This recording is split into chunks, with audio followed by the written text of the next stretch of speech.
Donc, merci à tous d'être là pour cette 13e session Ask Me Anything qui vous est consacrée, pharmaciens ou étudiants en pharmacie.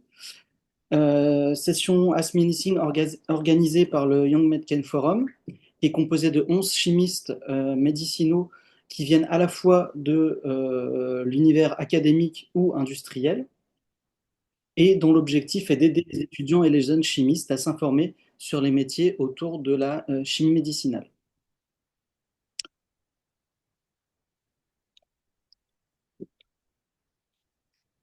Donc, nous réalisons différentes actions. Donc, ces sessions Ask Me Anything, ces discussions en ligne que vous pouvez retrouver après sur notre chaîne YouTube. Nous recensons également à travers des mappings sur le site de la Société de chimie thérapeutique différents masters en France en chimie médicinale, les laboratoires académiques et les entreprises qui s'intéressent également à la chimie médicinale. Nous réalisons également du mentoring dédié aux étudiants qui sont en master ou en première année de thèse, puisque nous avons une cellule au niveau de l'Europe qui s'occupe de ce mentoring en chimie médicinale pour les étudiants qui sont en deuxième et troisième année de thèse. Nous réalisons également ce que nous appelons My Publication at a Glance, où en quelques minutes, un étudiant qui est en thèse ou en postdoc va pouvoir présenter l'article présentant ses travaux, et ces vidéos sont ensuite disponibles également sur notre chaîne YouTube. Donc aujourd'hui, nous allons réaliser cette session AMA et avant ça, vous pouvez nous suivre donc sur le site de la SCT. Je vous invite vivement à regarder. Il y a de nombreuses informations sur la chimie thérapeutique et médicinale. Notre chaîne Twitter, la chaîne YouTube et LinkedIn où de nombreuses informations sont également disponibles. Si vous avez la moindre question, vous pouvez nous contacter à l'adresse mail située en bas de l'écran. Donc aujourd'hui, cette session est enregistrée pour pouvoir justement la rediffuser sur notre chaîne YouTube si vous voulez revoir et avoir plus d'informations. Je vous demanderai d'éteindre votre micro lorsque vous ne parlez pas. Et nous allons pouvoir débuter cette session aujourd'hui avec nos deux experts qui nous font l'honneur d'être ici. Le professeur Rebecca de Trépoulin, qui est professeur à l'Université de Lille et à l'Institut Pasteur de Lille, et le docteur Kim Spielmann, qui est à Evotech Toulouse. Donc, je vais laisser d'abord la parole au professeur Rebecca Depré. Merci Sandy, merci à l'ensemble du YMCF pour l'invitation à échanger dans le cadre des Ask Me Anything. Donc en quelques mots, je vais présenter un petit peu mon parcours qui est un petit peu atypique, on va dire, parce que j'ai pas une formation initiale en pharmacie, j'ai fait ça plus tard. Donc j'ai d'abord une formation ingénieur. Donc l'école, c'est HEI ici à Lille, au sein de l'Université catholique. Au cours de mes études, j'ai fait une année à l'étranger au Juniata College en Pennsylvanie, où j'ai eu mes premières expériences, on va dire, de recherche, qui étaient à l'interface de la chimie organique et de la biochimie. Et puis, en revenant, j'ai fait mon stage ingénieur chez Rhône Poulenc-Rorer à l'époque, puisque ça m'avait un petit peu titillé, l'interface chimie-biologie. Et donc en dernière année, on pouvait faire un master et j'ai fait un master en chimie organique à l'université de Lille 1 qui s'appelait à l'époque USTL. Donc j'ai enchaîné sur un PhD en chimie médicinale, donc plus particulièrement en chimie combinatoire appliquée à la découverte d'agonistes du récepteur myopiacé et en profiling pharmacologique. Donc, c'est un PhD que j'ai fait au sein d'une biotech qui s'appelait CEREP. Donc, pour les plus vieux d'entre nous, ça doit vous rappeler quelque chose et qui est en fait une biotech qui a été ensuite intégrée dans Eurofins, voilà, Discovery. Et donc, ma thèse était faite sous la direction du professeur André Tartard. Et ensuite, j'ai fait deux post-docs, donc toujours à Lille. Donc, j'avais déjà une expérience un peu à l'étranger pendant mon école d'ingénieur. Et pour des raisons personnelles, j'ai pas souhaité repartir à l'étranger, mais j'incite fortement tout le monde à faire des post-docs au moins une fois à l'étranger. Une première collaboration avec une biotech belge qui s'appelle Devgen sur des chimiothèques pour le criblage sur Caenorhabditis elegans. Et en particulier, j'ai travaillé sur des oxadiazoles. Donc voilà. Et ensuite, ma deuxième expérience de postdoc a été faite sur un financement d'ATER Donc, première, on va dire, expérience d'enseignant-chercheur, on va dire. Et c'est là que j'ai commencé à démarrer ma thématique sur les métalloprotéases. J'en parlerai juste après. Et j'ai ensuite été nommée en 2003 maître de conférence à la faculté de pharmacie de Lille en chimie générale en faisant ma recherche dans le cadre d'une UMR, donc une unité mixte de recherche CNRS Université de Lille, Institut Pasteur, puis une unité mixte qu'on a créée en 2006, INSERM, Université de Lille, Institut Pasteur de Lille. Et la même année où on a créé l'unité de recherche, bah, j'avais pensé depuis un moment à faire pharmacie, parce que dans le cadre de ma recherche, je trouvais qu'il me manquait vraiment des choses en biologie, et j'avais envie de mieux discuter avec mes collègues, de créer des collaborations. Et donc, en étant déjà docteur en chimie, j'ai pu intégrer pharmacie en troisième année. Donc, j'ai été diplômée en 2009 de Lille. Et puis ensuite, j'ai été nommée professeure. Donc, je suis professeure maintenant en chimie thérapeutique, chef de groupe au sein de l'UMR Lyon 77. Voilà, donc depuis 2010, avec une prédilection pour la recherche, la pharmacologie, la chimie médicinale en drug discovery et principalement sur les inhibiteurs de métalloprotéase. Alors, juste pour terminer sur le parcours, parce que c'est un point aussi intéressant pour les gens qui veulent poursuivre à l'académique, j'ai fait une délégation à l'IUF, donc c'est l'Institut universitaire de France, donc qui est 5 ans où on peut se dédier beaucoup plus à la recherche et avoir moins d'enseignement. C'est une distinction honorifique pour les enseignants-chercheurs, donc entre 2015 et 2020, qui m'a permis de monter des projets qui m'ont permis de décrocher des financements européens notamment. Bon, voilà pour mon parcours. Et puis pour la partie recherche, alors je vais commencer par le deuxième point. Sandy, si tu peux pointer. Donc sur la partie recherche, donc je suis responsable d'un axe qui s'appelle cible humaine au sein de l'unité de recherche dont je vous ai parlé. Et je m'intéresse aux métalloprotéases à zinc comme cible thérapeutique.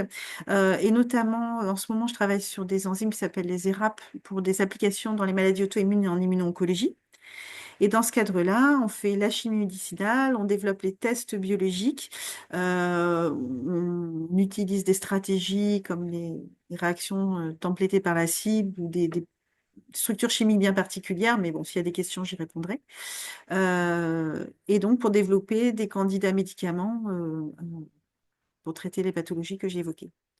Et quand on est enseignant-chercheur, on a aussi d'autres fonctions. Donc, j'ai tenu à mettre aussi les autres fonctions liées à ce métier un peu double. Donc, les fonctions pédagogiques, donc enseignante en chimie thérapeutique, où je fais des cours en amphi, immunomodulateurs, antiviraux, voilà, donc toute la chimité liée aux choses que j'ai indiquées là.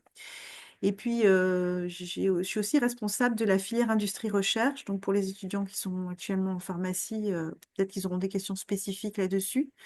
Et je développe aussi je fais un peu d'innovation pédagogique, pardon, et j'ai développé une application mobile que vous pouvez retrouver sur les stores et sur le web qui aide à réviser les structures des médicaments. Voilà, d'imprimer les structures et de comprendre exactement le pharmacophore des classes, etc. Donc, c'est voilà, ça c'est mon petit bébé, on va dire, de pédagogie innovante. Et en lien aussi avec les activités d'enseignant-chercheur, ben, on peut être amené à exercer des fonctions d'intérêt collectif dans le domaine. Donc, à ce titre, ben, j'ai été présidente de la SCT. Voilà, donc pendant 2 ans. C'était 2 ans très intenses.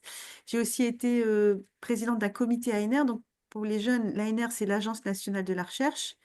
Et donc, avec un comité d'une quarantaine de personnes, on analysait les propositions de demande de financement des chercheurs de toute la France dans le domaine de l'innovation biomédicale et notamment la chimie thérapeutique. Et puis, je suis coordinateur, alors j'ai mis 2024, mais ça se poursuit en 2025, d'un gros projet européen, voilà, avec une trentaine de partenaires au niveau européen.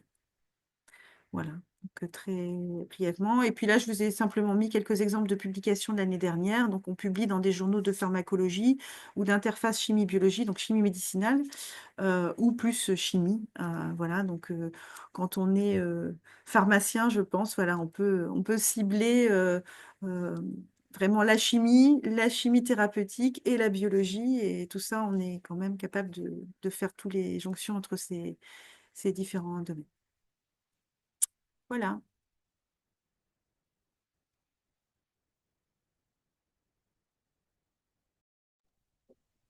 Merci Ok, Rebecca. Je vais passer la main maintenant à Kim Spielmann, d'Evotech.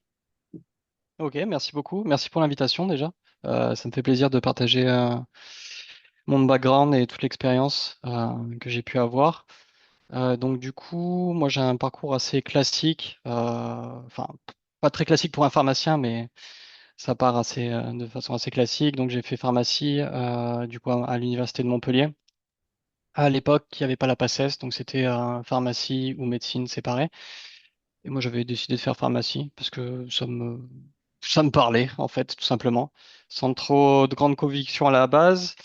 Et quand je suis arrivé en pharmacie, je me suis vite rendu compte que j'adorais la chimie organique et que c'était ma matière préférée et que c'était ce que je voulais faire comme métier. Du coup, travailler sur les molécules et notamment sur les molécules à visée thérapeutique, donc faire le développement de nouveaux médicaments. C'est vraiment ce qui m'a passionné tout de suite en pharmacie. Et l'avantage de ces études, c'est qu'elles sont très polyvalentes. Donc on peut faire un peu tout ce qu'on veut finalement. Et à l'époque, il y avait trois filières. Je ne sais pas si c'est toujours le cas. Il y avait la filière du coup officine pour travailler dans la pharmacie de ville et de village. Ensuite, il y avait la filière hospitalière pour travailler à l'hôpital et la filière industrie, donc pour plus se diriger vers les métiers de l'industrie. Et moi, c'est la filière que j'ai choisie. Et l'avantage de cette filière, c'est qu'elle offre en fait beaucoup de doubles diplômes. En fait, c'est vraiment la filière qui est faite pour ça, enfin, à l'époque en tout cas. Et du coup, il y en a beaucoup qui partaient en marketing, en affaires réglementaires, enfin plein de choses. Et ben moi, je me suis décidé d'aller en chimie. Donc l'avantage, c'est qu'à Montpellier, il y a une superbe école de chimie qui est le NSCM, du coup, qui est une école d'ingénieurs, que j'ai intégrée. Du coup, j'étais en cinquième année de pharmacie. Je l'ai intégré directement en deuxième année de l'école d'ingénieur. Donc au début, c'était un peu dur parce que c'est quand même pas le même niveau. On va, on va pas se le cacher. Ce qu'on fait en pharmacie, c'est quand même assez généraliste. Et en école d'ingé, c'est vraiment très très spécialisé. Et donc ça devient beaucoup plus complexe. Mais je me suis accroché et j'ai adoré. Et ça m'a convaincu que j'avais fait le bon choix en tout cas.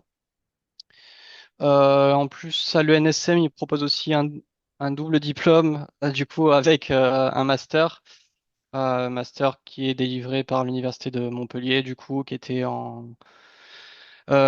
sur la chimie organique et sur les biomolécules, du coup, pour la santé, donc plus à visée thérapeutique. Donc ça correspondait exactement à ce que je voulais faire. Du coup, j'avais fait en plus ce master. Du coup, j'ai adoré cette école et ensuite, j'ai fait un PhD, du coup. Donc, toujours à l'université de Montpellier. Donc, je me suis très bien entendu en fait avec le professeur Jean-Marc Campagne et je voulais faire ma thèse avec lui parce que je l'aimais humainement et aussi pour sa recherche hein, que je trouvais assez fascinante. Et du coup, j'ai fait ma thèse avec lui et avec le docteur Renata Marcia de Figueiredo, qui était et qui est toujours maintenant une directrice de recherche. Donc, j'ai fait ma thèse là-bas. C'était super chouette, vraiment un excellent moment. J'ai adoré ma thèse.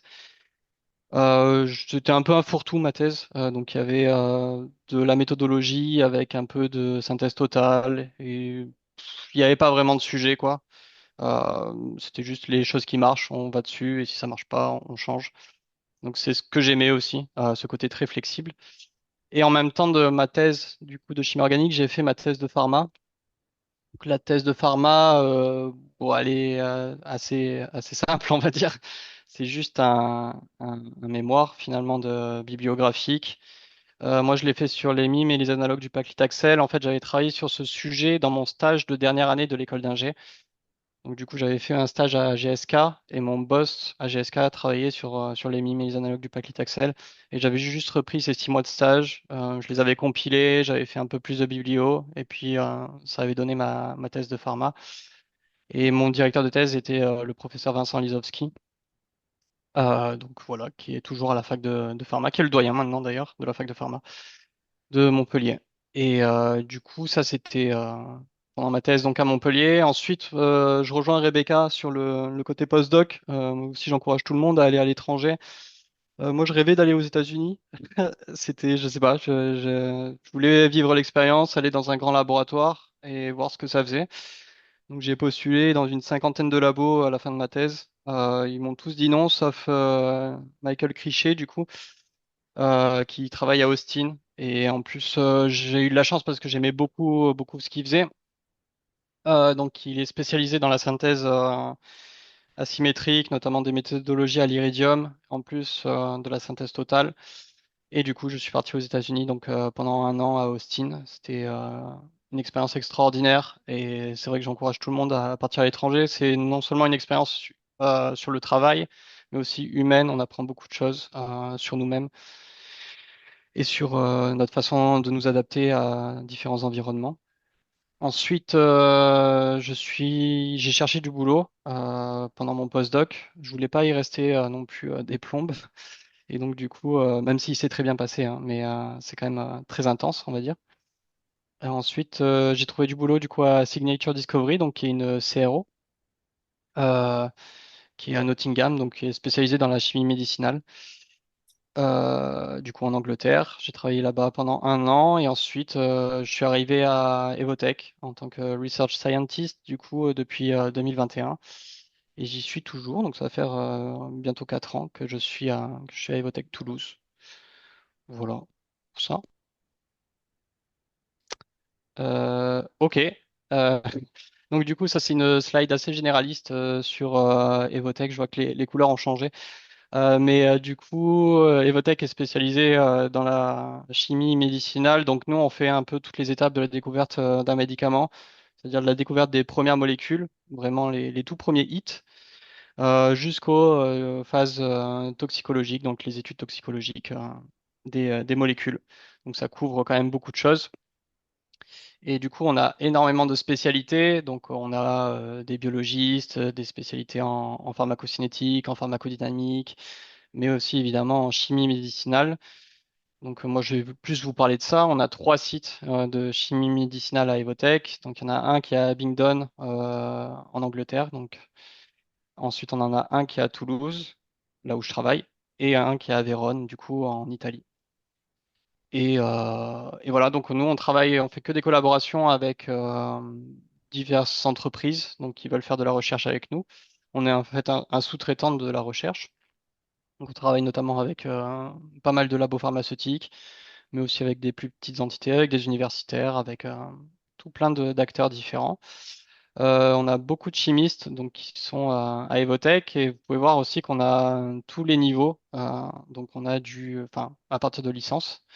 Donc on a des licences, des masters et des PhD, du coup, qui sont très représentés dans notre entité. Pas se cacher, c'est quand même mieux d'avoir un PhD pour faire travailler dans la recherche, mais ça n'empêche pas qu'on embauche aussi des masters, on embauche aussi des techniciens. Alors, on a forcément besoin de tous ces gens-là pour mener à bien notre recherche. Donc voilà, je vais pas m'étendre plus sur cette diapo qui est très généraliste. Et en ce qui concerne mon métier, donc déjà on a un joli site, ça c'est une belle photo de l'entrée de notre site à Toulouse, donc c'est notre bâtiment. C'est le bâtiment de recherche, donc la partie vitrée que vous voyez sur la gauche, c'est tous les laboratoires, et la partie de droite, c'est plutôt tout ce qui est administratif, bureau. Donc on a plusieurs bâtiments hein, sur le campus, ça c'est le bâtiment de la chimie, mais on a aussi de la biologie, on a aussi de la pharmacocinétique, de la pharmacodynamique, etc.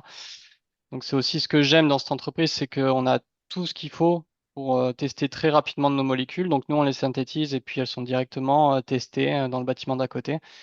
Et ce qui fait que la recherche est très rapide chez Evotech. Et ce qui est aussi assez passionnant. Donc moi, mon métier, ça consiste à faire, je suis lead chemist, donc sur des projets de chimie médicinale. Donc lead chemist, ça veut dire que je vais m'occuper un peu de la bonne tenue du projet, donc tout ce qui est design des molécules, mais aussi faire du root scouting, donc pour synthétiser les molécules, faire de la rétrosynthèse, faire des plans stratégiques, du coup en collaboration avec le project leader.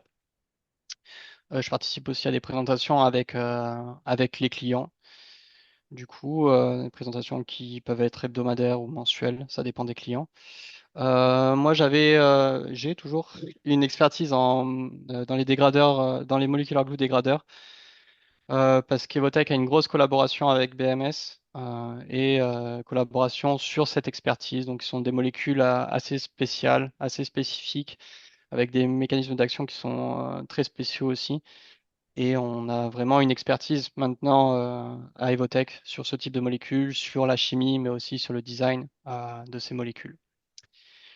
Ensuite, à côté de ça, je manage aussi une personne, donc une chimiste médicinale qui est à un niveau master. Et après, sur les projets, ça dépend de la taille des projets, mais je peux superviser. J'ai supervisé jusqu'à une douzaine de FTE. Donc FTE, ça comprend tout, du coup, des techniciens, des masters, mais aussi des PhD. Et donc ça fluctue en fonction des projets. Là, actuellement, sur mon projet, je suis tout seul, mais après, ça varie. Et à côté de ça, à Evotech, on fait aussi beaucoup de groupes de travail. Donc pour l'amélioration continue, qui est importante dans notre entreprise. Donc on est toujours dans une vision de s'améliorer et d'être plus efficace. Donc moi, je suis dans ces trois groupes de travail, donc dans la chimie verte, où on essaye d'avoir une chimie plus responsable et plus durable. Et on a pas mal de bons résultats et on fait beaucoup de présentations par rapport à ça. D'ailleurs, dans diverses universités, on est pas mal invité pour ça. Et ensuite, je suis dans le groupe EvoSeminar où on invite du coup des conférenciers à venir faire des conférences à Evotech pour proposer la science à tous nos employés. Donc, qui est vraiment chouette. Et je suis dans le groupe aussi Cost Saving puisque, comme vous le savez, on essaye toujours d'être efficace, d'être rentable. Et donc, du coup, essayer de faire des économies un maximum tout en gardant une bonne qualité de travail. Et, euh, et voilà pour moi.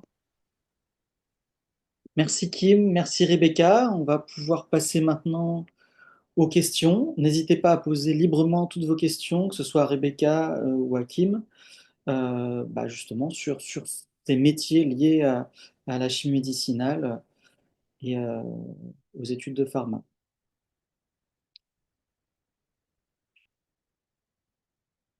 Ça met toujours un petit peu de temps à démarrer, mais n'hésitez pas en tout cas.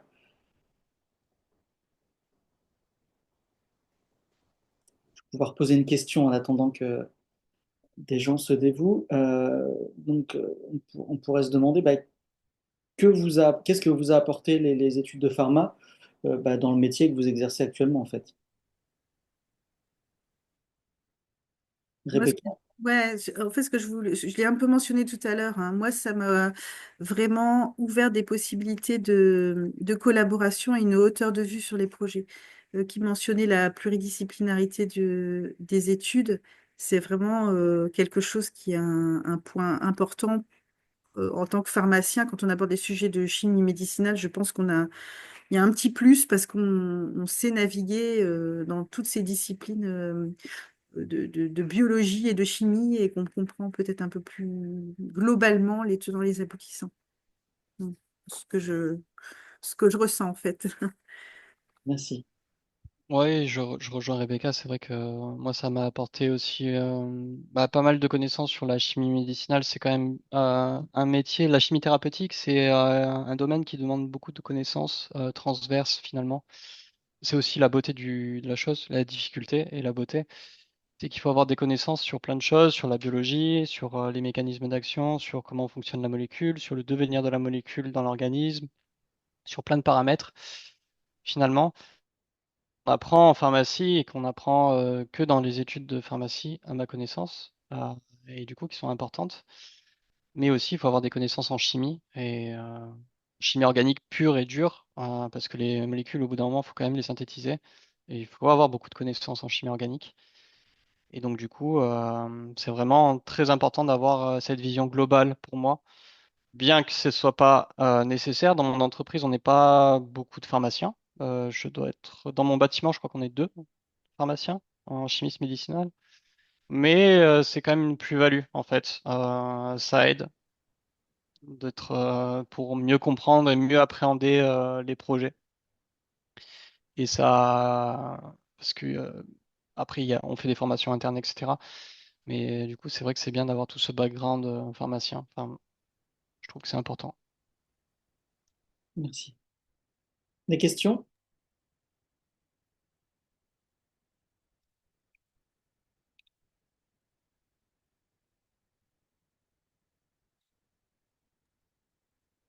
Alors, je vois des questions sur le chat, hein. N'hésitez pas à allumer votre caméra et à poser vos questions, hein. Une question en anglais. What job opportunities are there for recent PhD graduates in medchem outside of the lab? Is fluency in French necessary? Donc, est-ce qu'il y a des opportunités de métiers pour des jeunes diplômés de doctorat euh, outside the lab? Voilà. Et est-ce qu'il faut forcément parler français dans les, voilà, en France, en tout cas? Je sais pas si... Pas sûr d'avoir bien compris la question. Si c'est outside of the lab, c'est-à-dire plus expérimental, dans des métiers connexes, ou c'est... J'imagine. Je pense que tout ce qui est lié à la valorisation, la protection intellectuelle, etc., ce sont plus des métiers liés vraiment directement à la paillasse. La gestion de projet, ben, en fait, quand on fait de la gestion de projet, je pense que Kim, c'est pareil, on n'est plus tellement dans le labo en direct quand on avance en carrière, on est plutôt à superviser les gens qui sont dans le labo. Je ne sais pas si c'est ça la question. Il ne faut pas forcément parler français. Et même dans l'académique, maintenant, on recrute des gens qui ne sont pas francophones et leur partie enseignement, ils le font au niveau master en anglais, par exemple. Donc, voilà. Après, je ne sais pas si ça répond à la question de la demoiselle. Kim, est-ce que tu peux compléter pour la partie peut-être industrie? Ouais, j'ai pas tout à fait compris la question non plus, mais je pense que Bah, déjà, est-ce qu'il y a des opportunités pour faire pour des PhD en sortie de entreprise, thèse, je veux dire, sortie des... de thèse? ah, Et est-ce que chez vous, il faut forcément parler français, par exemple? chez nous, il faut pas forcément parler français. On a beaucoup d'internationaux à Evotech. On est une entreprise internationale, comme vous l'avez vu. On a des sites donc du coup en Angleterre, Italie, mais aussi d'autre part dans le monde. On est une entreprise allemande en plus, donc non, non, il n'y a pas du tout d'obligation de parler français. Tout est traduit en anglais et beaucoup de communications sont faites en anglais d'ailleurs. C'est même bien de parler, d'avoir un bon Et de anglais parler pour anglais. venir à Evotech. Parce que nos clients sont aussi souvent des gens qui sont de partout dans le monde. Là, j'ai cité notamment le partenariat avec BMS. BMS, c'est une entreprise américaine. On a souvent des meetings avec eux, du coup, qui sont aux États-Unis, avec les décalages horaires, etc. Et du coup, il faut composer avec tout ça, quoi. Donc, il faut forcément parler un minimum anglais. Euh, ensuite, est-ce qu'il y a des opportunités Métier à la Medchem en dehors du laboratoire. Je ne sais pas si... en dehors du laboratoire? Oui, nous, on a ce qu'on appelle les architectes moléculaires à la limite. C'est plutôt se concentrer sur le design, sur la chimie computationnelle. Donc, du coup, bien comprendre les interactions entre la molécule et sa cible, essayer d'aider en fait les chimistes médicinaux pour le design, essayer de rationaliser tout ça. Qu'est-ce qu'on va mettre sur une molécule? Pourquoi on va le mettre? Pourquoi on va mettre cette fonction à telle position? Pourquoi on va enlever telle fonction de telle position? Donc ça, c'est vraiment en dehors du laboratoire, c'est tout sur l'ordinateur finalement avec des logiciels. Et donc c'est de la chimie médicinale sans les labos, quoi. D'accord, merci. On va passer à la question de Christine. Est-ce que vous avez eu du mal à trouver votre thèse puis votre emploi actuel? Je te laisse Kim, commencer, Rebecca. non, vas-y. Oui, alors en fait, moi j'ai fait mon master dans le labo de mon école d'ingénieur et je me suis pas trop bien entendue avec, avec mon directeur de master, je voulais pas faire de thèse avec lui. Donc j'ai commencé à chercher et puis j'ai vu qu'il y avait des équipes à l'Institut Pasteur de Lille, donc j'ai prospecté. Et à l'époque, j'ai une bourse enfin, bourse ingénieur en fait pour démarrer ma thèse. Et après, je suis passée sur un contrat industriel. Donc, j'ai pas vraiment eu de difficulté à trouver. Maintenant, quand je regarde pour les équipes, pour les jeunes qu'on voit passer au laboratoire ou des jeunes qu'on accueille ensuite en thèse au laboratoire, c'est plutôt l'inverse. On manque de candidats souvent sur les sujets de thèse, je trouve. Donc, je pense pour moi, du côté académique, quand on a son master, il y a moyen de trouver une thèse en chimie médicinale. Voilà, pour le côté labo académique, quoi.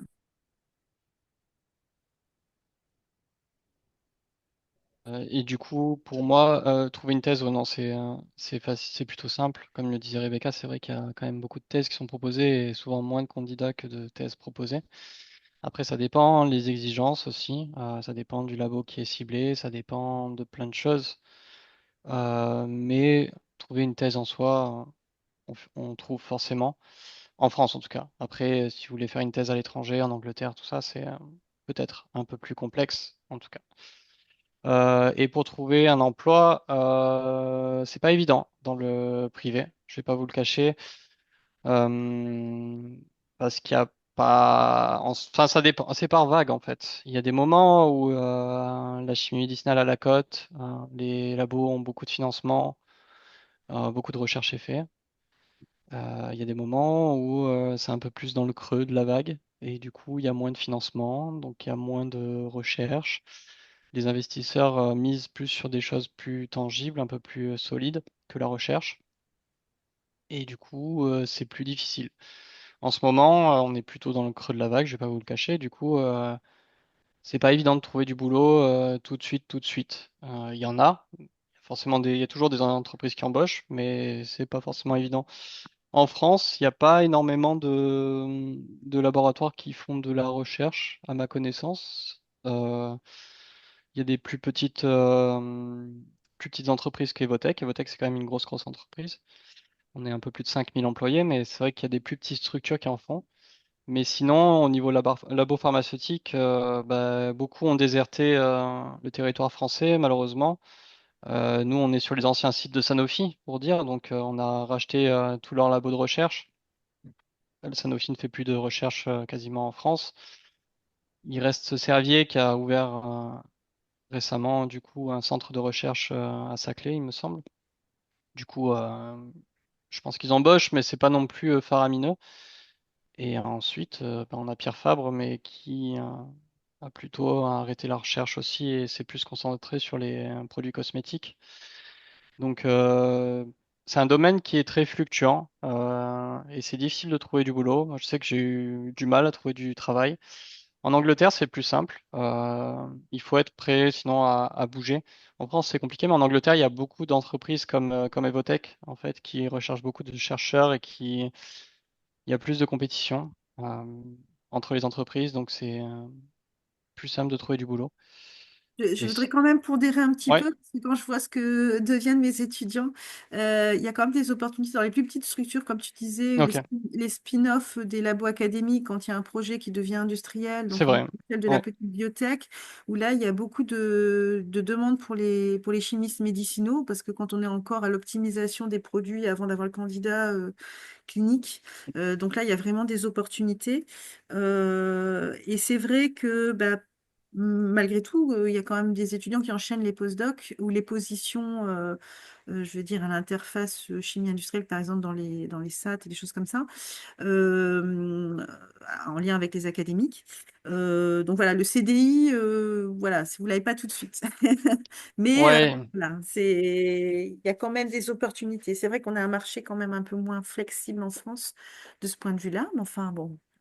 oui, il y a toujours des possibilités. Après, il faut persévérer aussi. Et puis, c'est bien de faire des postdocs. C'est bien de pas enchaîner les postdocs non plus. Au bout d'un moment, il faut savoir s'arrêter et pas faire 15 ans de postdoc. Mais faire 2, 3 ans de postdoc, et surtout à l'étranger, je trouve que c'est une grosse plus-value. Et pour les entreprises et pour rentrer dans l'académique. Donc, dans tous les cas, c'est toujours bien de faire des gros postdocs, des bons postdocs. Et voilà. En tout cas, là, c'est un peu compliqué, en tout cas, je trouve. Mais après, ça va s'améliorer. On a une question de Lynn. Je ne sais pas, Lynn, si vous voulez poser votre question. Bonjour à tous. Bonjour Rebecca Hopkins. Bonjour, enchanté.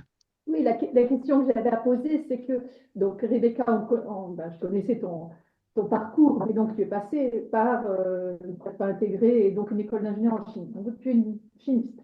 Et Kim, finalement, vous avez connu la première année de pharmacie, qui est une première année traditionnelle où on avait quand même un niveau électrochimie facilement en apprenant ces cours. Dorénavant, par la PACES, par les systèmes PACLAS, et bon, ça s'appelle plus vraiment comme ça maintenant, mais c'est quand même un peu dans les faits, on a eu une diminution du nombre d'heures de chimie. Comment vous voyez les difficultés pour les jeunes qui n'ont pas reçu autant de chimie fondamentale que nous en avons reçu, par rapport à justement à leur formation, le fait qu'ils vont essayer d'aller vers un master, etc. Qu'est-ce que vous voyez comme difficulté pour eux et comment pourraient-ils combler ou se remettre à niveau euh, pour être compétitifs déjà en master? Oui, alors je pense que c'est une question vraiment que tout le monde se pose dans toutes les facs déjà quand on voit passer nos étudiants. Il y a vraiment une réelle difficulté. Les étudiants motivés, ils arrivent à suivre des options quand elles peuvent ouvrir, parce que comme il y a de moins en moins aussi d'étudiants qui veulent faire de la chimie, bah, les options sont un peu Mm. conditionnées au nombre d'étudiants qui veulent les suivre. Donc voilà, mais quand elles ouvrent, généralement on a des étudiants motivés et qui suivent ces options, on va dire un peu plus spécifiques. Il y en a aussi qu'on accompagne par de la remédiation dès la deuxième année et ensuite par un peu d'accompagnement personnalisé qui n'est pas dans la maquette. Mais c'est clair il y a des lacunes et qui sont malheureusement indépendants des étudiants avec les réformes du lycée déjà et puis les réformes que tu mets. Donc, bah, je pense que c'est par le suivi dans tous les stages, dans les labos, de vraiment forcer les étudiants à travailler leurs mécanismes réactionnels, à travailler la bibliographie, parce que s'ils ont des lacunes en chimie, au moins sur les manips qu'ils mettent en œuvre, d'être béton sur la théorie, la chimie. Et puis, bah, ça dépend des facs, mais c'est vrai que, par exemple, nous, à Lille, on essaye de faire une grosse place à la chimie au sens large, de chimie générale, organique et thérapeutique, et toujours rappeler les bases moléculaires du médicament dans ses interactions avec le vivant. Et donc, voilà, donc ça c'est un peu les inciter à dessiner les molécules, les inciter à toujours faire le lien avec le moléculaire. Bon, je prêche une convaincue, Lina. Je sais que avec le référentiel que vous avez fait, toute l'équipe, là, on essaie de réintroduire ça un peu partout, mais c'est vrai que c'est moins. Moi, je me souviens quand j'ai fait le master à Lille, les masters de chimie organique, donc on avait les gens de fac de sciences et les pharmaciens étaient toujours les premiers. Les premières places étaient toujours les pharmaciens. Et quand il y a eu la réforme, bah, ils sont plus majors, hein, les pharmaciens, parce qu'on a cette diminution. Donc, moi, j'incite les jeunes à s'accrocher à la chimie et de la travailler. Et les enseignants sont toujours prêts à vous aider, et les maîtres de stage, que ce soit enfin, industrie ou académique, à aider à perfectionner la gamme de connaissances, quoi. Peut-être que ça changera dans les prochaines années. Grâce à Vincent, peut-être. Voilà. Ouais, après, c'est vrai que c'est bien d'avoir une première approche de la chimie, ouais. Mais après, il y a quand même pas tant d'étudiants que ça qui étaient intéressés par la chimie, comme le disait Rebecca. C'est vrai que bah, même s'il y a des options, des fois, il n'y a pas forcément beaucoup d'étudiants qui s'inscrivent. Moi, je sais que dans ma promo, j'étais le seul à avoir été intéressé par la chimie. L'école d'ingé de Montpellier, chaque année, intègre deux étudiants de pharmacie enfin, en deuxième année, dans toute la France. Et souvent, en fait, il y a zéro candidat, en fait. Donc, c'est juste que les gens ne sont pas intéressés, les pharmaciens ne sont pas forcément intéressés par la chimie ou même par la molécule, en fait, tout simplement, du médicament. Ils s'en foutent un peu. Ce qui est un peu dommage, je trouve, parce que ça fait partie quand même du métier de pharmacien, hein, de connaître bah, les interactions, un minimum, quoi. La base, la molécule, pourquoi elle a telle fonction, pourquoi elle a été construite comme ça. Je trouve que c'est aussi ce qui fait la beauté du métier de pharmacien. Mais il y a quand même un désintérêt, ouais. Et en tout cas, moi, je le voyais dans ma promo. Et je pense que ça s'est pas amélioré, surtout si maintenant ils font de moins en moins de chimie, je savais pas, dans les nouveaux cursus. Après, au niveau. Ça dépend les facs, en fait. Mais Ouais, c'est vrai ok. que c'est difficile de défendre la chimie, hein. Bah, c'est ça, les étudiants souvent le voient comme un peu la bête noire. Moi, je sais que c'était là où il y avait le plus de différence entre les notes. En tout cas, dans ma première année, c'était souvent un peu ce qui discriminait les étudiants. Donc, il y en a qui excellaient, qui avaient des super notes. En plus, c'était un gros coef. Donc, il y avait vraiment, c'était très discriminant. Et il y en a qui arrivaient pas du tout, quoi. Après, ouais, est-ce que c'est important d'avoir tout ce background dès le début pour faire une carrière de chimiste? Je pense pas que ce soit non plus nécessaire. Moi, la plupart de la chimie, je l'ai appris quand même en école d'ingé, plus qu'en pharma. Surtout en pharma, on en fait en première année, c'est quand même très généraliste, on voit quelques réactions, etc. Et après, en deuxième, troisième, quatrième et cinquième année, j'ai pas fait de chimie. Donc pendant 4 ans, j'avais pas fait de chimie, j'intègre l'école d'ingé et c'est un autre univers, quoi. Donc c'est là où on apprend le plus. Après, il faut cravacher au début, quoi, forcément, mais ça vient. Merci. On va passer à la question suivante de Mamdi Rassila. Je ne sais pas si vous voulez poser la question. Si je la pose, je vais la poser. Pensez-vous que le choix du stage de fin de master a une influence pour trouver une thèse en medchem, par exemple si le stage est principalement axé sur la biologie plutôt que sur la chimie? Euh, non, L'influence du sujet de master sur ça a aucune influence. Enfin, une thèse. pour moi, en tout cas, ça n'a pas du tout d'influence, le stage de Le, fin non, le d'études. sujet, non, mais quand même la thématique, parce que si en pratique, c'est quand même l'expérience la plus longue que la personne aura on va dire, en labo avant de démarrer la carrière. Donc, si c'est purement biologie sans avoir un aspect moléculaire, ça peut être difficile de démarrer une thèse Hmm. en chimie où il y a vraiment beaucoup de chimie au début. Si c'est une thèse à l'interface, bah, ça peut le faire. Donc, ça dépend de l'articulation que la personne veut mettre. Oui, c'est vrai. Après, c'est pas. Mais oui, ça peut un peu y jouer, quoi. Mais je pense pas que ce soit un rédhibitoire. Voilà, c'est un peu ce que tu veux dire, quoi. Hmm. Une question pour Rebecca ensuite. Ah, Euh, Dabou Liliana Foumet. Est-ce que la répartition du temps entre la recherche et l'enseignement est équilibrée pour toi, Rebecca? c'est la vaste question pour les enseignants-chercheurs. Euh, Personnellement, j'adore l'enseignement. Je trouve que c'est une manière aussi de progresser, d'apprendre à vulgariser, etc. Donc, je ne peux pas concevoir de ne faire que de la recherche. Pour moi, je me sens bien dans les deux. Et l'équilibre, c'est vrai qu'au début, quand on démarre la carrière en maître de conf ou en inter, ben, on a beaucoup de temps de préparation de cours, on passe beaucoup de temps en cours. C'est vrai que quand on progresse, on fait peut-être plus de cours magistraux, donc en termes d'heures qu'on doit faire, ça se rééquilibre un peu. Et puis plus on avance dans la carrière, je dirais, plus on est impliqué dans d'autres rôles, comme je l'ai mentionné tout à l'heure, qui nous permettent d'avoir des décharges. Donc en fait, ça évolue au cours de la carrière. Et c'est pas tant en horaire qu'en adéquation avec la recherche. Voilà. Donc, moi, je fais des enseignements en chimie thérapeutique et je fais de la recherche en chimie médicinale. Donc, ça se parle. Si je faisais des enseignements, j'en sais rien, en microbiologie et que mon cœur de métier en recherche, c'est la chimie médicinale, ce serait sûrement plus lourd à porter tous les jours. Mais là, ça se complète parfaitement. Voilà. Donc, voilà. Par contre, il faut avoir de l'appétence pour l'enseignement. Voilà. Merci. On va passer à la question de Juan Andrés Romero. Je ne sais pas si vous voulez poser votre question. Je vais la poser. Est-ce que vous recommanderiez de faire la thèse directement à l'international si jamais on veut travailler à l'étranger? Est-ce que le fait de faire un postdoc est obligatoire pour être compétitif dans le marché du travail? Donc, faire sa thèse à l'étranger ou pas et le postdoc.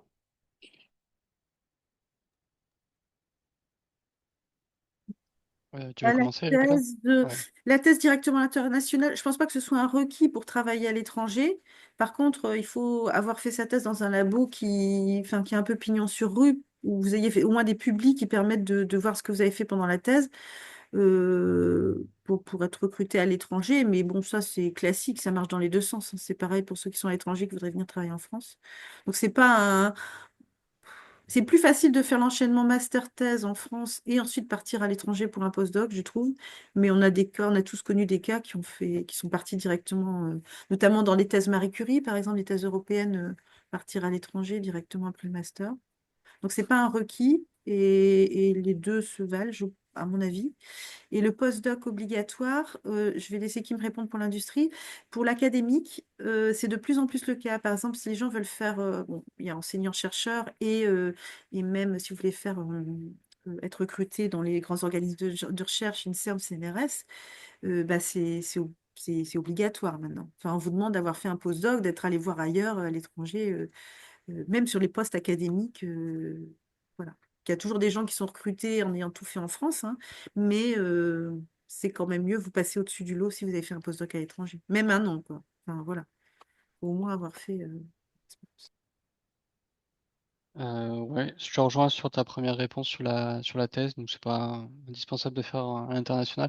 Après, c'est quand même bien pour l'anglais en tout cas et pour avoir un premier pied à l'étranger et avoir une ouverture d'esprit aussi un peu différente. Et puis si aussi il y a un labo qui vous plaît énormément à l'étranger, qui a des bons sujets de recherche et que, comme disait Rebecca, qui publie bien, qui fait des belles choses.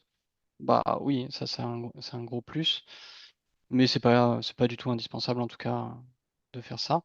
Pour le postdoc, c'est pas obligatoire, mais c'est quand même fortement recommandé en tout cas pour trouver du boulot en industrie.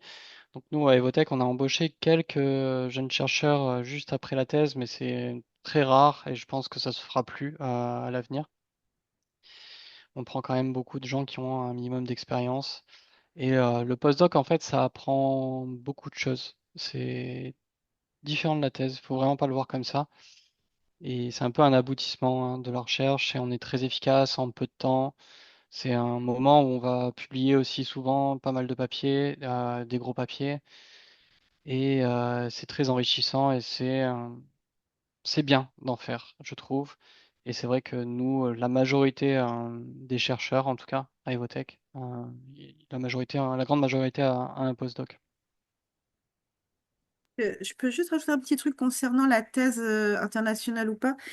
Faut pas oublier que la plupart des universités ou des organismes de recherche proposent des mobilités aussi pour les étudiants en thèse. Donc de partir quelques mois, vous avez enfin, votre labo a une collaboration avec quelqu'un à l'étranger, ben, c'est l'occasion de partir 2, 3 mois. Il y a des financements dédiés pour les mobilités des étudiants en thèse.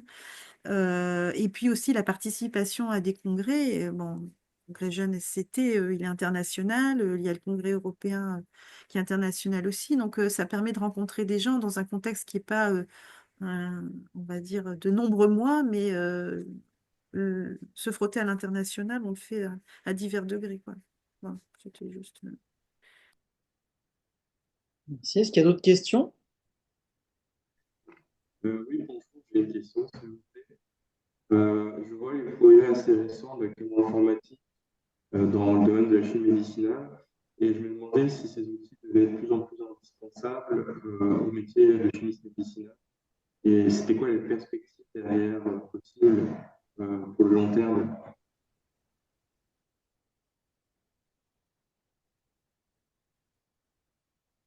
Mais j'ai pas bien entendu la question. Ça parlait d'aromatique, de quoi? On vous a pas très bien entendu, Paul. Si vous pouvez réécrire votre question peut-être sur le chat pour être Désolé. plus clair. Je crois que c'était sur la modélisation, c'est ça, Paul? Fait computing. Rationnel, j'ai entendu. Ouais. Ouais, Ah, c'est surtout sur computationnel. l'informatique. Je ne sais pas si vous m'entendez bien, mais je Ah, vois informatique. J'ai entendu aromatique, moi. sur Trop en mode chimie. Euh, les outils informatiques. Du coup, c'est très utilisé, ouais, actuellement, les outils informatiques. Donc, pour modéliser les molécules et pour nous aider dans le design, c'est vraiment, moi, je le vois comme l'avenir, en tout cas, de la chimie médicinale. C'est essayer de comprendre au mieux et faire un design très rapide. Donc, le but, c'est d'accélérer vraiment les projets au lieu de faire des centaines de molécules, de voir des milliers, de voir des millions de molécules, un peu au pif, ben, là, on peut vraiment cibler, essayer de faire la meilleure molécule très rapidement en fonction de ce qu'on connaît de la cible, mais aussi en fonction de ce qu'on connaît des modèles de relations structure-activité. Ça permet aussi de modéliser le devenir de la molécule. Donc ça, il y a ce qu'on appelle des modèles QSAR, donc qui permettent finalement de donner des valeurs à nos molécules et de savoir si elle va être fortement métabolisée, si elle va être soluble, insoluble, si elle va être fortement liée aux protéines plasmatiques ou non. Il y a plein de modèles comme ça et ça aide énormément. Et pour moi, c'est vraiment, il y a beaucoup d'entreprises qui se développent dans ça, dans l'informatique et dans la modélisation moléculaire. Et pour l'instant, il y a encore beaucoup de zones d'ombre, c'est compliqué. On a du mal à comprendre toutes les interactions, on a du mal à modéliser tout. Il y a encore beaucoup de recherches à faire là-dessus et beaucoup de travail, mais c'est vraiment, pour moi, l'avenir, en tout cas, de la chimie médicinale est là-dedans, hein. Et c'est très très important et c'est quelque chose qu'on utilise beaucoup à Evotech, en tout cas, donc avec nos architectes moléculaires qui nous aident dans le design, qui nous aident à rationaliser et qui utilisent aussi des modèles mathématiques pour prédire un peu quelles seront les meilleures molécules dans celles qu'on a designées. Ouais, moi, ce que je dis à mes étudiants, c'est que tous ces outils-là, il faut les comprendre et savoir s'en servir à bon escient. Et que c'est des outils qui peuvent permettre de poser des alertes dans des séries chimiques, de trier, de prioriser. C'est pas une réponse absolue. Ça va pas vous dire il faut absolument faire cette molécule-là et c'est celle-là qui aura tous les feux au vert. Mais il faut maîtriser quand même ces outils parce que c'est l'ensemble de ce qu'on a sous la main pour concevoir et bien penser les molécules avec leur activité pharmacologique et leur pharmacocinétique, etc. C'est indispensable de maîtriser ces outils et de savoir bon, comme je disais, les utiliser à bon escient. Il y a des fois où c'est vraiment approprié, d'autres fois, ben, votre cible, elle ne permet pas de faire ces modèles, ces machins. Donc voilà, mais il faut les connaître et les utiliser. Merci. On va passer à la question de Christine. Faut-il forcément passer par une prépa et école d'ingénieur en chimie en plus de pharma? Car je pensais qu'un master suffirait pour se remettre à niveau. Bah, nous, à Lille, on a les étudiants qui font donc en sixième année, donc l'année professionnalisante. Les étudiants qui vont en école d'ingé, c'est les gens qui veulent faire du process, donc la synthèse à grosse échelle du principe actif. Ceux qui veulent faire de la recherche en chimie médicinale font un master. Voilà. Oui, c'est ça, il n'y a pas besoin Il y de a forcément pas- d'aller en école d'ingénieur. Moi, c'était parce que c'était pratique, elle était à côté, elle était à Montpellier.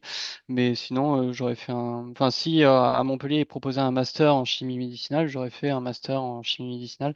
Après, j'ai pas fait de prépa, hein. Je suis rentré directement en deuxième année de l'école d'ingé. Du coup, j'avais l'école d'ingé, ça dure 3 ans.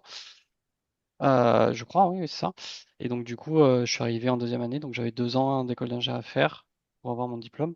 Donc, c'est plutôt pas mal. Ça fait pas perdre d'années, enfin, un peu, mais c'est pas grand-chose. Et puis, ça fait un double diplôme quand même, donc c'est pas négligeable. Mais c'est pas du tout indispensable, hein, de faire une école d'ingénieur, hein. Sincèrement, la formation à l'université est tout aussi excellente, voire même meilleure dans certains cas, je trouve. Il faut pas croire que l'école d'ingé, c'est vraiment le top top niveau. C'est pas toujours le cas. Et l'avantage aussi de celle de Montpellier, c'était qu'elle était, parce qu'il y a plusieurs spécialisations dans les écoles d'ingé, donc comme le disait Rebecca, il y en a qui sont plus spécialisés dans le développement, il y en a qui sont plus dans l'assurance qualité, dans le risque chimique, dans le domaine environnemental. Et celle de Montpellier, il se trouve en plus qu'elle était spécialisée dans la chimie organique, surtout.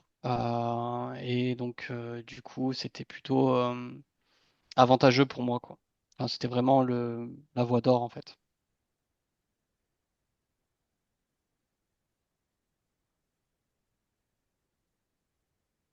Ok. On va passer à la question suivante.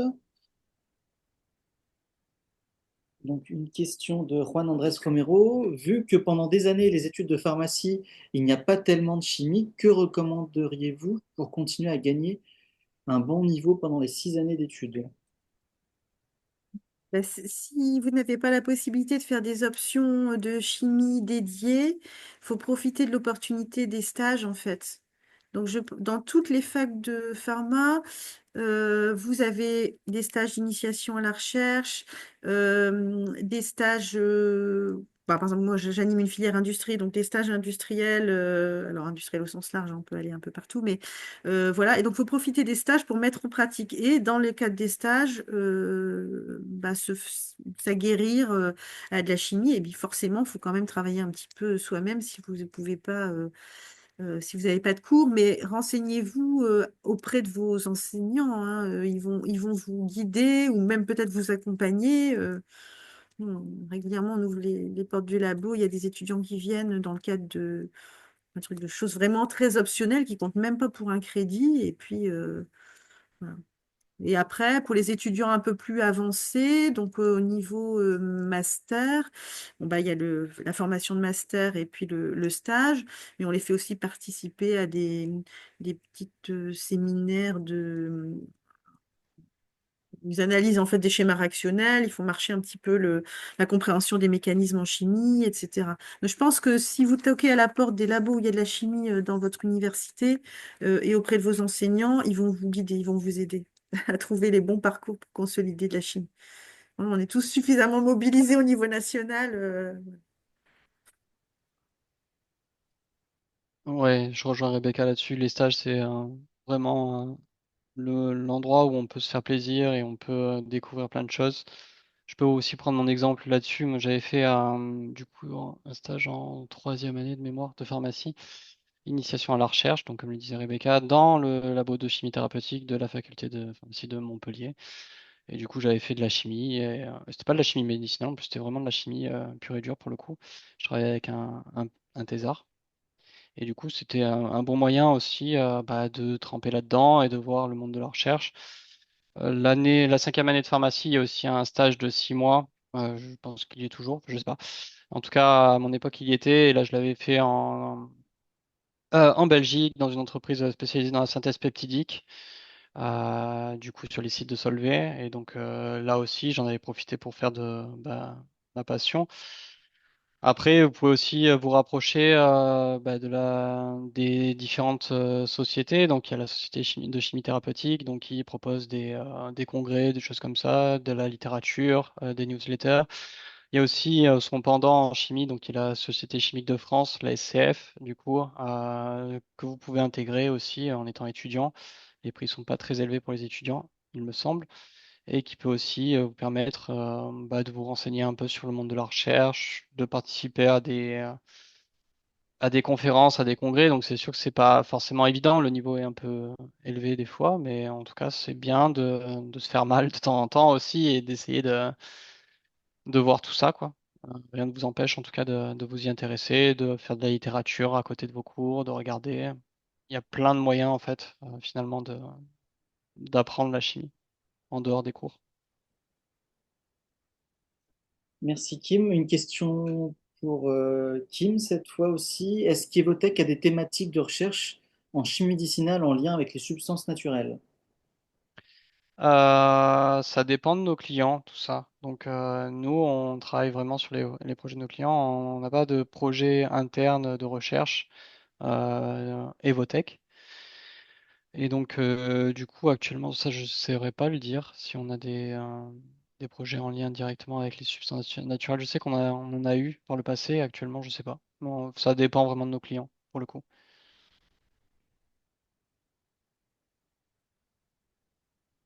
Merci. Est-ce que vous avez d'autres questions? Excusez-moi, Oui. j'ai une question, oui. J'espère que vous m'entendez tous bien. Ouais. En fait, dans mon cas, j'ai suivi une licence de chimie et pendant ma licence de chimie, j'avais fait de la biologie. C'est ce qui m'avait donné envie de faire un master, en tout cas dans cette interface. Et du coup, je suis au master sciences du médicament, parcours chimie santé à Montpellier. Et j'avais une question pour Madame Rebecca plutôt, parce que je voulais m'orienter plutôt vers un doctorat en chimie médicinale. Mais quand elle a fait le choix d'aller faire un doctorat en pharmacie, c'était parce qu'elle avait remarqué des lacunes en biologie ou c'est plutôt une sensation qu'elle a sentie pendant son postdoc ou pendant son travail. Comment on fait pour repérer peut-être, parce que dans mon environnement, la majorité de mes professeurs sont des pharmaciens. Du coup, je me dis, bah, est-ce qu'il y a peut-être... Bah, moi, enfin, pendant ma thèse, j'ai côtoyé des pharmaciens, n'est-ce pas, Aline? Il y avait quand même un environnement avec beaucoup de pharmaciens. Le directeur de mon unité de recherche, c'était un pharmacien. Mais en fait, si j'avais su au sortir du bac qu'on pouvait faire pharmacie pour faire de la recherche, parce que moi j'avais Mhm. dit pharmacie, c'était l'officine, j'aurais peut-être pris cette voie-là.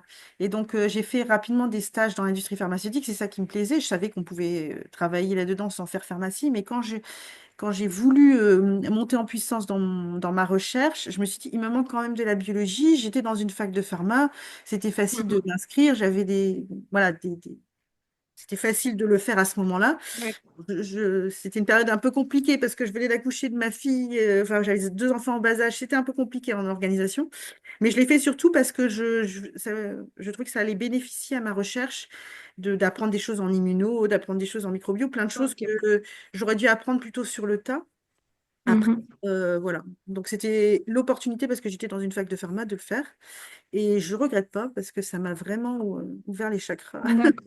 Voilà. Et votre inscription, c'était vraiment, vous avez suivi du coup le processus normal Ouais. d'inscription comme un étudiant ou Non, en fait, il y avait beaucoup de candidatures?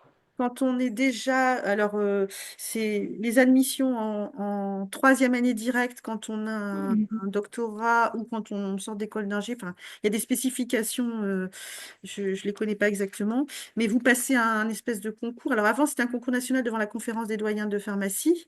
C'était Mhm. pas moi ce que j'ai fait, mais je sais que maintenant c'est au niveau des universités. Ça a été régionalisé, on va dire.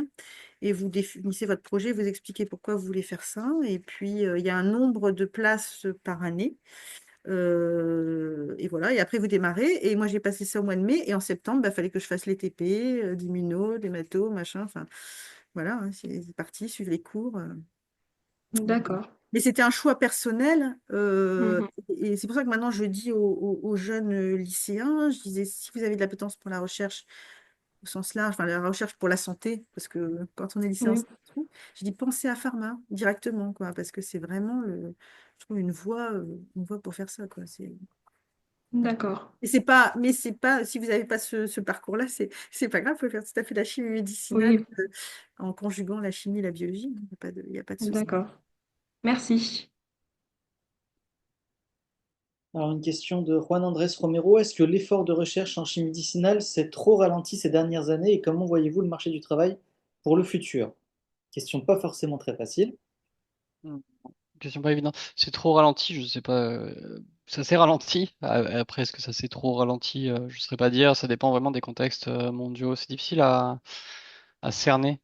Pourquoi d'un coup on a moins de recherche, pourquoi on en aura plus. Ça dépend du marché mondial, ça dépend des conflits mondiaux aussi, des conflits entre les pays, etc.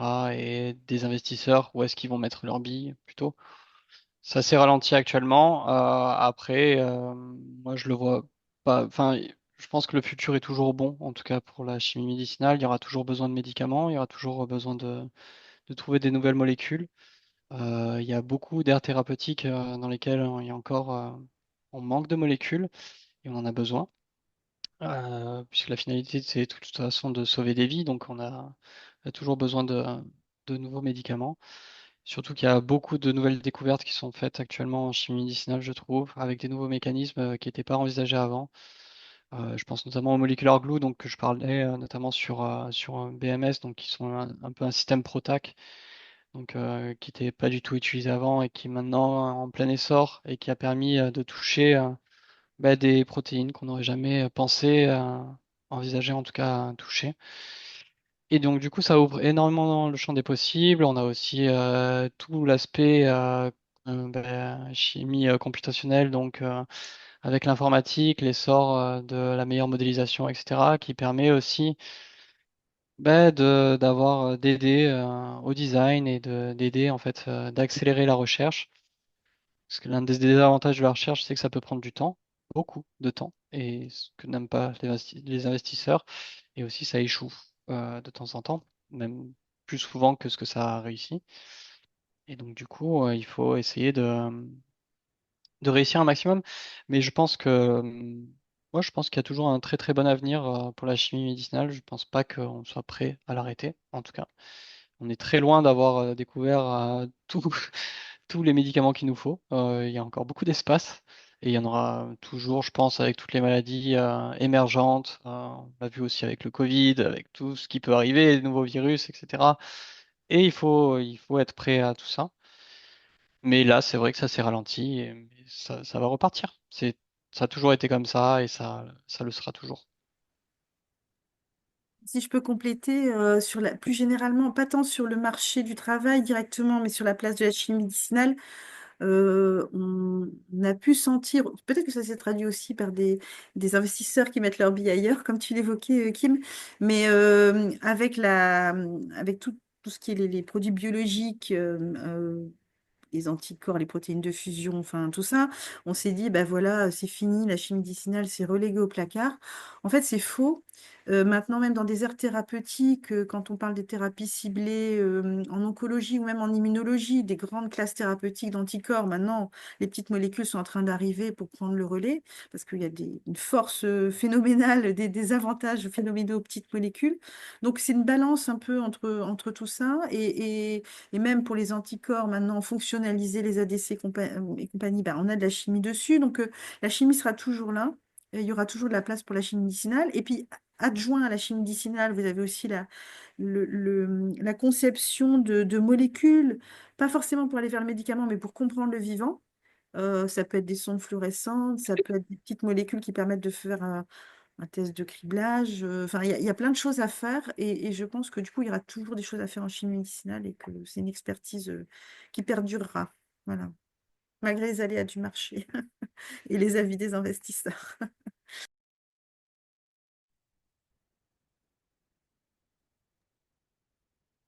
Merci. Est-ce que vous avez d'autres questions?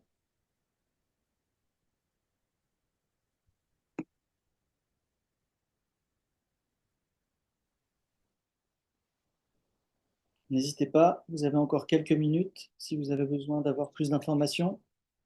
Moi, je voudrais juste dire un truc sur le parcours. Alors, peut-être que quelqu'un comme Lynn pourrait dire un mot là-dessus aussi, mais Kim l'a souligné tout au début. En fait, pour aller vers on va dire la filière recherche, alors ça dépend des facs, mais c'est vrai que passer par la filière industrie vous donne en fait tout le panel des métiers possibles, notamment celui de la recherche en chimie médicinale, plus que dans une filière type internat. Euh, on, on- euh, L'internat, c'est pour des métiers bien spécifiques. Et il y a des gens qui font de la recherche via l'internat, mais plutôt en lien avec la clinique. Et moi, j'incite vraiment les étudiants qui ont un peu l'esprit moléculaire. Alors, ça peut être de la chimie médicinale, de la biochimie. Enfin, c'est un peu, il y a un peu des couleurs un peu différentes, mais de s'orienter vers la filière industrie, où vous trouverez forcément le master qui vous convient en dernière année, où vous pouvez vraiment vous éclater un peu euh, pour, euh, pour, euh, pour avancer vers une formation en recherche et un métier de la recherche, que ce soit dans l'académique ou dans le privé. Parce que les étudiants sont un peu perdus, on leur dit parfois oh, mais l'internat, c'est le truc qu'il faut décrocher en pharmacie. Pour la chimie médicinale, c'est pas vraiment la voie royale, quoi. Donc pour ceux qui sont encore en cursus, hein, pas ceux qui ont déjà fini leur master, mais qui sont plutôt dans les années antérieures, bah, il faut aller vers les filières industrie, hein. Toutes les facs, Ah, on a de nouvelles questions. Pour Rebecca, comment inciter les étudiants à s'intéresser à la chimie médicinale? Quelles astuces utiliser? Euh, ben, dans tous les cours qu'on fait, essayer d'expliquer les choses avec un aspect moléculaire. Même la pharmacologie, on l'explique avec des aspects moléculaires. Les comportements de distribution dans l'organisme, ça s'explique avec des choses moléculaires. Tout s'explique avec ça. Le problème, c'est qu'on ne fait pas tous les cours nous-mêmes, chimistes, en pharmacie. Donc, il faut aussi éduquer les collègues. Voilà. Et puis, la deuxième chose, moi, en tant qu'enseignante, ce que je fais, c'est que je fais fermer les ordinateurs en amphi. Voilà. La chimie, papier, crayon.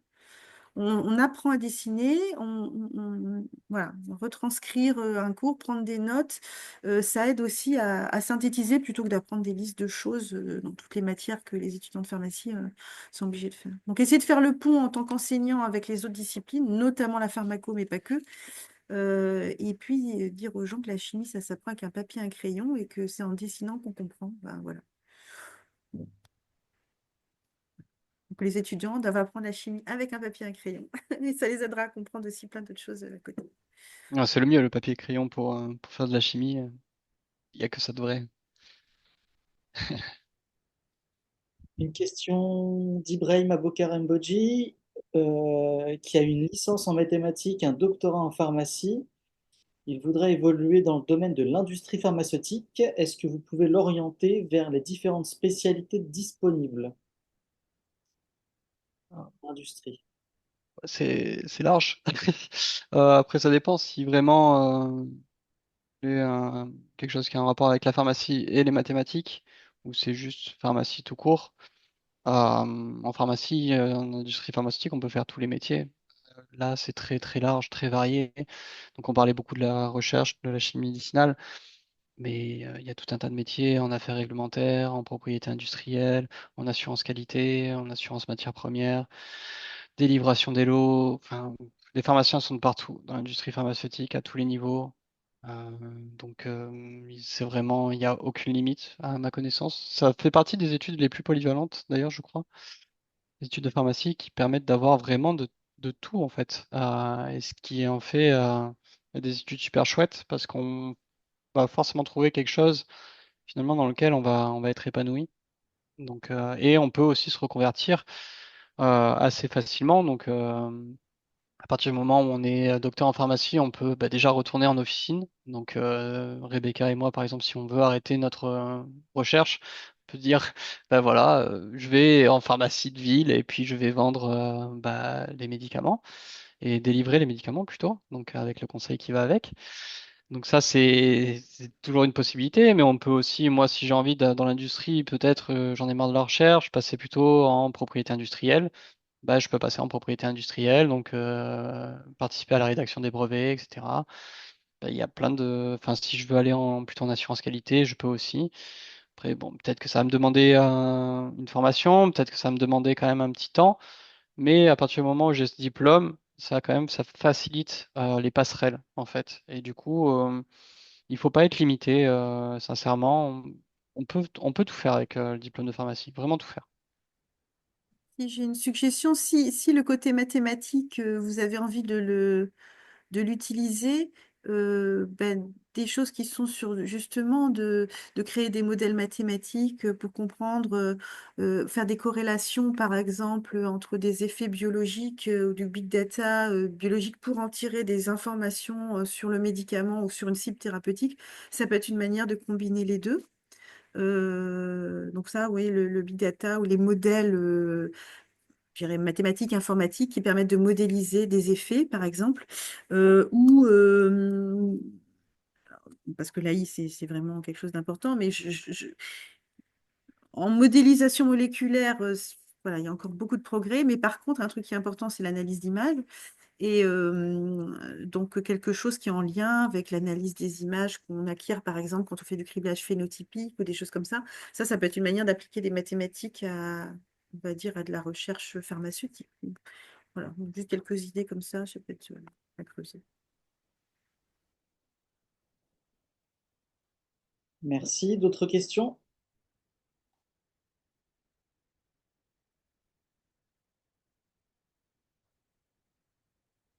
Je pense qu'on va avoir fait le tour. Donc, bah, pour finir, bah, je tiens à remercier Rebecca Després et Kim Spielmann de vous avoir apporté toutes ces informations. J'espère que ça pourra vous être utile. N'oubliez pas de nous suivre sur le site de la SCT, sur le compte LinkedIn, sur Twitter, sur X et sur notre chaîne YouTube. Pour ceux qui sont arrivés en cours de session AMA, vous pourrez retrouver cette session sur la chaîne YouTube du groupe d'ici quelques jours. Voilà, je vous remercie à tous Bah, et merci beaucoup, c'était un plaisir en tout cas. merci à tous les Puis deux. n'hésitez pas si vous avez des questions, vous pouvez aussi nous contacter sur nos adresses mail à Rebecca et à moi, ou sur mon LinkedIn. Enfin, il n'y a pas de problème, je suis très ouvert, donc vous pouvez me contacter en tout cas. Merci. Au revoir. Au revoir.